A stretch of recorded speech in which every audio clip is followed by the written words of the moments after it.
বিমান দুর্ঘটনায় ভারতের মহারাষ্ট্রের উপমুখ্যমন্ত্রী ও এনসিপি নেতা অজিত পাওয়ার সহ অন্তত ৫ জনের মৃত্যু হয়েছে।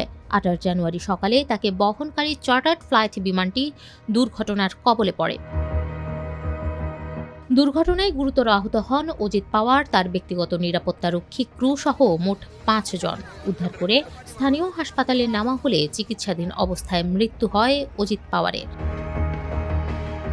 ২ ইঞ্জিন বিশিষ্ট ওই চার্টার্ড ফ্লাইট দুর্ঘটনার প্রকৃত কারণ এখনও জানা সম্ভব হয়নি।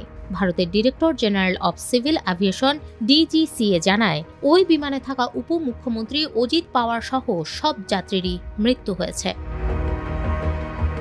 জানা গেছে, রাজনৈতিক সভায় অংশ নিতে চার্টার্ড বিমানে মুম্বাই থেকে বারামতি যাচ্ছিলেন মহারাষ্ট্রের উপমুখ্যমন্ত্রী। সকাল ৮টার দিকে যাত্রার প্রায় ৪৫ মিনিট পর বারামতি বিমানবন্দরের কাছে একটি ফাঁকা মাঠে বিধ্বস্ত হয় বিমানটি।